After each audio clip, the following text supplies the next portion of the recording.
እስራኤል ሀገሬ ነው ብላ በከለለችው ግዛት በ1980ዎቹ መጨረሻና በ90ዎቹ መጀመሪያ አርቲፊሻል ዝናብን አዝንባ ዓለምን ጉድ አሰኝታ ነበር። አሁን ደግሞ በአሸዋ የተሞላውንና ለምንም ነገር የማይመቸውን ጭው ያለውን የኔጌቭ በረሃን ወደ ለምለም የእርሻ መስክነት ቀይራለች።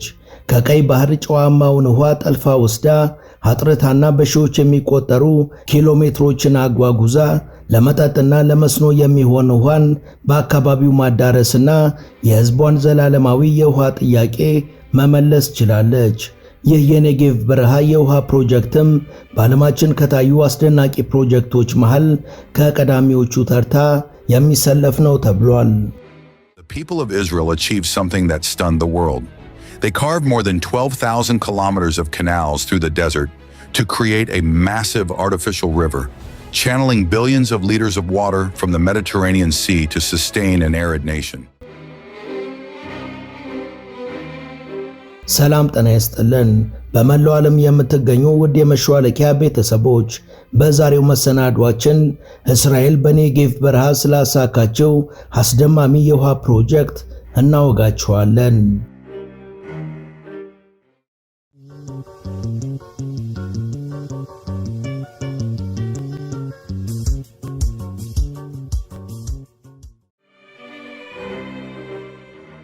እስራኤል አስቸጋሪ የሆኑ የተፈጥሮ ሁኔታዎችን ወደ መልካም አጋጣሚ በመቀየር አትታማም። በርካታ ጊዜያት ለተወሰኑ ወራት ወይም ቀናት የምታገኘውን የዝናብ ውሃ በማቆርና በዘመናዊ ቴክኖሎጂ ብክለትን በመቀነስ ያንን እልም ያለ በረሃ ምድረገነት በማድረግ የእርሻ ምርቷን በማሳደግ የሕዝቧን የምግብ ፍላጎት በአስተማማኝ መመለስ ችላለች።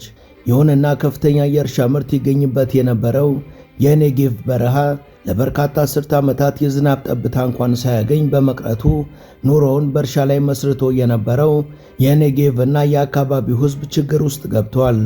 የነበሩ ትናንሽ ወንዞችም በመድረቃቸው ለቤት መገልገያ የሚውል ውሃ ከሩቅ አካባቢዎች በቦቴ መጥቶ ነበር የሚከፋፈለው። በዚህ ጊዜ ነበር የእስራኤል ሳይንቲስቶችና ኢንጂነሮች የማይታሰበውን ለማድረግ በድፍረት ወደ መፍትሄ እርምጃ የገቡት። ለመሆኑ እስራኤል ያደረገችው ምን ነበር?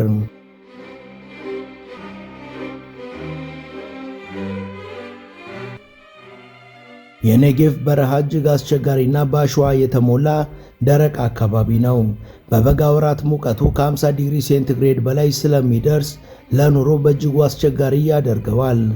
አካባቢው ለበርካታ ዓመታት ዝናብ አልባ በመሆኑና ምንም ያለ ርቀት ቢቆፈር የጉድጓድ ውሃ የማይታሰብ በመሆኑ ነዋሪዎች አካባቢውን እየለቀቁ ለመሰደድ ተገደው ነበር። የውሃ እጥረት የእስራኤል ብቻ ሳይሆን የጠቅላላው የመካከለኛ ምስራቅ ችግር መሆኑ ግልጽ ነው። እነዚህ ሀገራት ምንም እንኳን የባህር በር የማይቸግራቸውና በባህርና በውቅያኖስ ውሃ የተከበቡ ቢሆኑም በሀገራት ውስጥ የሚገኙ ወይም አቋርጧቸው የሚሄድ ወንዝ የለም። ያሉትም በየጊዜው እየተመናመኑ መጥተዋል። ጨዋማው የባህር ውሃ ደግሞ ለመጠጥም ሆነ ለእርሻ ጥቅም ላይ መዋል አይችልም። እስራኤልም የምታጠራው ጨዋማ የባህር ውሃ እጅግ ቅርብ በመሆኑ ነገሮችን ቀላል እንዲመስሉ አድርጓል። ነገር ግን በፊት ላይ በእጅጉ ለም የነበረውና አሁን በድርቅ የተመታው የእርሻ አካባቢ ከጌኔቭ 175 ኪሎ ሜትር ርቀት ላይ የሚገኝ በመሆኑ ለእርሻ የሚሆን በቂ ውሃ ማጓጓዝ የማይታሰብ ነበር። እስራኤል ግን ይህን የማይታሰብና የሚቻል የማይመስል ጀብድን አደርገዋለሁ በማለት በዛ እልም ባለ ደረቅ በረሃ እምብርት ላይ ግዙፍ ወንዝ በመስራት ለኔጌቭ ነፍሷን እንደገና መልሳላታለች። ተሰደው የነበሩ የኔጌቭ ነዋሪዎችና ገበሬዎችም ወደሚወዱት ቀያቸው ተመልሰዋል።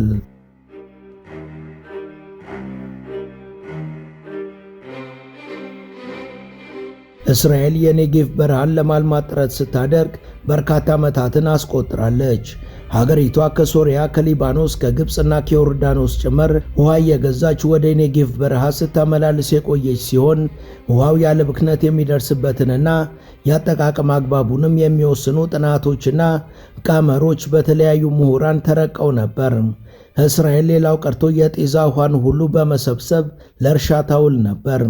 ይሁንና ከአረብ ሀገራት ጋር የነበረው የውሃ ስምምነት ሲፈርስ እስራኤል የኔጌቭን የውሃ አቅርቦት ጉዳይ በራሷ ለመወጣት በመወሰን በ1964 በርካታ ቱቦዎችን፣ ቦዮችንና ጉድጓዶችን ቆፍራ እንዲመጋገቡ በማድረግ ከገሊላ ወንዝ ውሃ ወደ ኔጌቭ እንዲደርስ በማድረግ የኔጌቭ የእርሻ እንቅስቃሴ ተነቃቅቶ ዜጎች ለኑሮ የሚመርጡት አካባቢ እንዲሆን አድርገዋል። ይሁን እንጂ ከገሊላ ይገኝ የነበረው ውሃ እየተመናመነ በመሄዱ ሰሜናዊውን የኔጌቭ ክፍል ሲያጠጣ ከቆየ በኋላ ቀስ በቀስ ደርቋል።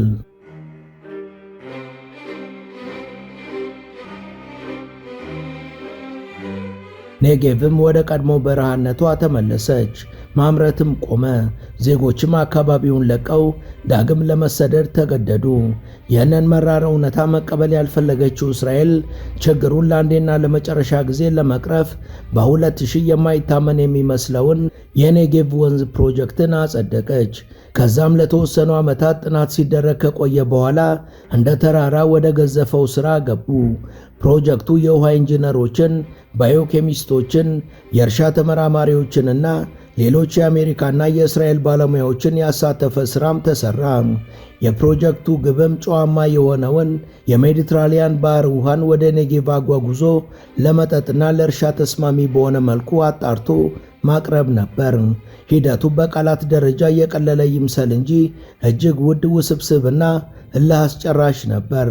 እስራኤል የተጣራውን የባህር ውሃ በመጠቀም የማያቋርጥ የውሃ አቅርቦት የሚያረጋግጠውን የኔጌቭ ሰው ሰራሽ ወንዝውን ከማድረጓ በፊት ፕሮጀክቱ እምብዛም በረሃማ ባልሆኑ እንደ ቤርሻባህ ባሉ አካባቢዎች ውጤታማነቱ እንዲገመገም ያደረገች ሲሆን ባለሙያዎች ከዛ የሙከራ ፕሮጀክት ብዙ ነገሮችን እንዲማሩና ስልታቸውን እንዲሞርዱ ከተደረገ በኋላ ነበር $3.3 ቢሊዮን የወጣበት ፕሮጀክት ስራው አንድ ተብሎ የተጀመረው።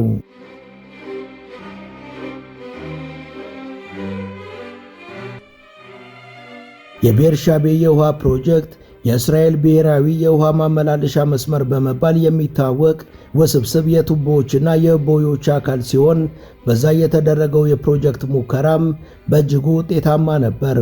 የሙከራው ፕሮጀክት 60 ከመቶ የሚሆነውን የእስራኤል የቆዳ ስፋትን ለማልማትም ቢሆን የውሃ አቅርቦቱን ተከትሎ ቤርሻቤ በነዋሪዎች መመረጥ ችላ ነበር። እስራኤል የኔጌቭን ወንዝ ተጨባጭ እውነታ ለማድረግ ከተጠቀመችው መሠረተ ልማት ውስጥ ቀደም ሲል በመሬት ውስጥ ተቀብረው የነበሩ የውሃ ቱቦዎችንና በጥንቃቄ የተገነቡ ቦዮችን ነበር።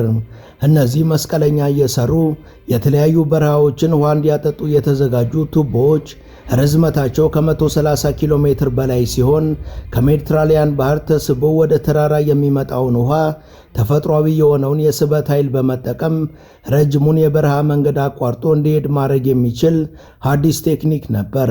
ባለሙያዎች የተጠቀሙት ውሃ ከመለቀቁ በፊት ግን ሰው ሰራሽ ወንዙ የሚያርፍበትና የባህሩን ጨው የሚያጣሩት ማሽኖች የሚያርፉበት ቦታ መዘጋጀት ነበረበት።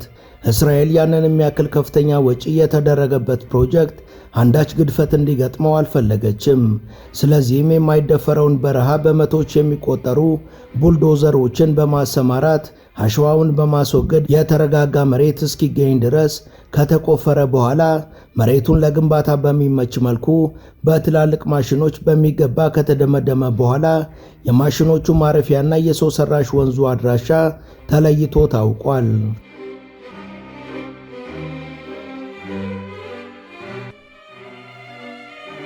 ከዚህ በኋላ ደግሞ ቀድሞ ከተቆፈረው አሸዋና ሲሚንቶ በአስተማማኝ ሁኔታ ካናል የተገነባ ሲሆን ካናሉ በእያንዳንዱ ደረጃ እንዲፈተን ይደረግ ነበር።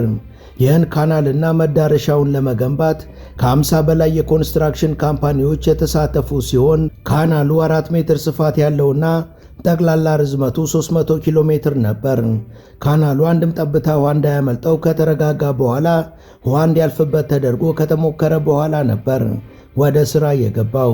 ከዚህ ጎን ለጎን በርካታ ማሽኖችን በውስጡ የያዘው ማጣሪያ ፋብሪካና 18 ኪሎ ሜትር ርዝመትና 10 ኪሎ ሜትር ስፋት ያለው የእስራኤል የደም ስር የሆነው ሰው ሰራሽ ወንዝ ማጠራቀሚያ ቋት እየተዘጋጀ ነበር።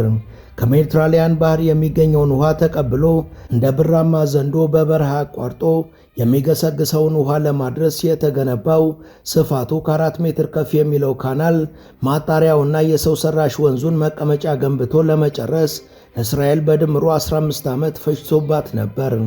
ግንባታው ከተጠናቀቀ በኋላም ቢሆን ውሃው በሙሉ አቅሙ ከመለቀቁ በፊት ደረጃ በደረጃ እያንዳንዷ ኪሎ ሜትር ላይ የተለቀቀ የውሃው ግፊትንና ፍሰቱን የሚያደናቅፍ አንዳች ነገር ወደ ውጭ የሚያንጠባጥብ ቦታ ይኖር አይኖር በኢንጂነሮች እየተፈተሸ ጉዞው እንዲቀጥል የተደረገ ሲሆን ውሃው በደረሰበት የእስራኤል አካባቢም ልክ እንደ ትልቅና ተናፋቂ እንግዳ ሕዝቡ ግልብጥ ብሎ ወጥቶ ወንዙ በፊት ለፊታቸው ሲያልፍ በደስታ ያዜሙና ያጨበጭቡ ነበር።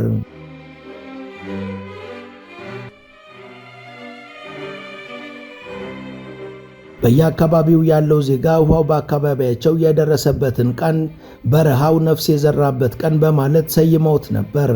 እስራኤል ከሜዲትራሊያን ባህር ተራራ አዝልላ በረሃውን ነፍስ የዘራችበትን ይህን የውሃ ክፍፍል በከፍተኛ ቴክኖሎጂ እውን ማድረግ የቻለች ሲሆን የባህር ውሃው ተሸክሞ ያለውን በሽታ አምጪ ህዋሶች፣ አልጌዎች እንዲሁም ደግሞ የተለያዩ ቆሻሻዎችና ባዕድ ነገሮችን ከዛም ባሻገር ዋናውን የባህር ውሃ ጨው በየደረጃው በማጣራት ለተጠቃሚዎች በሚመች መልኩ አዘጋጅቶ ወደ ወንዝ የሚደርሰውን በርካታ ክፍሎችና ተግባሮች ያሉትን ማሽን መቅጠም የሂደቱ አንድ አካል ነበር። ከዚህ በተጨማሪ ውሃው ወደ ወንዙ ከተሞላ በኋላ በላብራቶሪ ተመርምሮ አስፈላጊው ኬሚካል ከተጨመረበት በኋላ ነበር ወደ አገልግሎት የገባው። እስራኤል የማይነጥፍ የባህር ውሃ አገኘው ብላ በግዴለሽነት ግን አልተጠቀመችም። ይልቁንም በቂ የዝናብ መጠን በሚኖርበትና ቀደም ብለው የተሰሩና በሌላ አካባቢ የሚገኙ የውሃ ማቆሪያ ቋቶች በሚሞሉ ጊዜ የተዘረጉትን የውሃ ማከፋፈያ ቱቦዎች ኔትወርካቸውን በማንቀሳቀስ ወደ ኔጌቭ የእርሻ ቦታ እንዲፈሱ ዳይቨርት በማድረግ የሜዲትራሊያኑ ታምፕ ተዘግቶ እረፍት እንዲያገኝ ይደረጋል።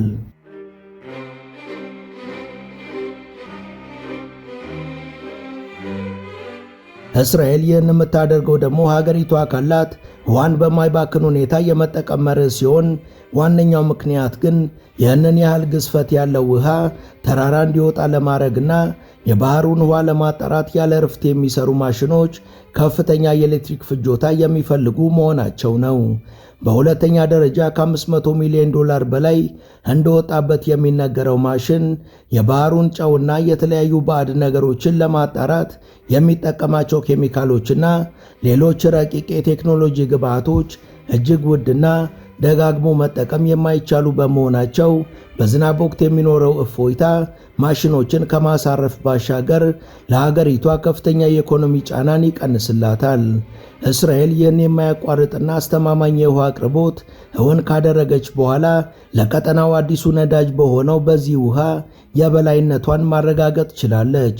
ከራሱ አልፋም እንደ ዮርዳኖስ ስላሉ ሀገራት ውሃ በማቅረብ በምላሹ የኤሌክትሪክ አቅርቦትን በመቀበል ሌላ ጫና የሚቀንስ መፍትሄን ማበጀት ችላለች።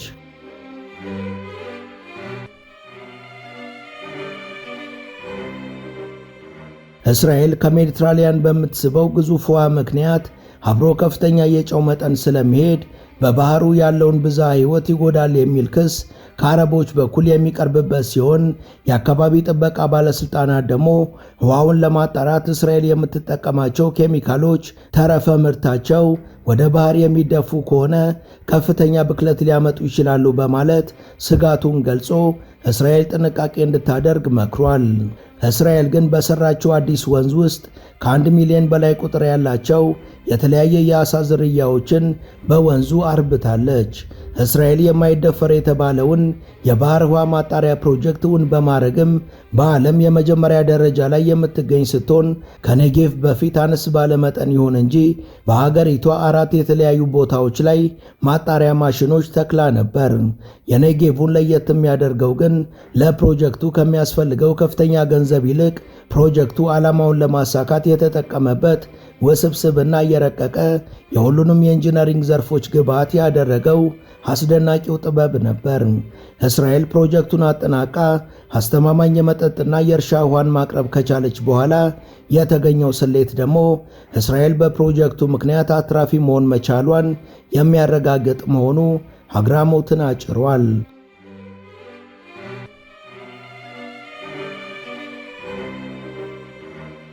የእስራኤል ዜጎች እንደ አሜሪካ፣ ካናዳና ፈረንሳይ ያሉ ዜጎች ለመጠጥ ውሃ በየዕለቱ ከሚያወጡት ወጪ አንጻር እጅግ አነስተኛ ወጪ ለማውጣት መቻላቸው በራሱ የእስራኤልን የቴክኖሎጂና የባለሙያዎች ብቃት ህንድና አሜሪካንን ጨምሮ በርካታ ሀገራት አብዝተው እንዲፈልጓቸው አድርጓል። እስራኤል በዚህ ስኬትና ትርፋማነቷ ተኩራርታ ግን አልተቀመጠችም። ይልቁንም ከተጣራው የባህር ውሃ ለእርሻ የሚውለውን ለመቀነስ ወደሚያስችል እንቅስቃሴ ለመግባት ሰዎች የተጠቀሙባቸውን ፍሳሾች በማከምና በማጣራት ለእርሻ ሥራ እንዲውሉ የሚያስችል ፍሮም ቶይሌት ቱ ቶሜቶ ወይም ከመጸዳጃ ወደ ቲማቲም የሚል ፕሮጀክት በመቅረጽ ወደ ሥራ የገባች ሲሆን አሁን ላይ በመላው እስራኤል ከሚወገዱ ፍሳሾች ከ80 እስከ 95 በመቶ በማከምና በማጣራት ጥቅም ላይ በማዋል ከዓለም ቀዳሚ መሆን ችላለች። ፈረንሳይ የፍሳሽ ውሃን እንደገና ጥቅም ላይ በማዋል በቀዳሚነት ትጠቀስ የነበረ ቢሆንም ሀገሪቷ ሪሳይክል አድርጋ ጥቅም ላይ የምታውለው ፍሳሽ 25 ከመቶውን ብቻ በመሆኑ በእስራኤል ሰፊ ልዩነት እንድትቀደም አድርጓታል። እስራኤል ያገኘችው የውሃ ሀብት የበላይነትም በቀጠናው ተጽዕኖዋንና ተሰሚነቷን ከፍ እንደሚያደርግ በእጅጉ ይታመናል።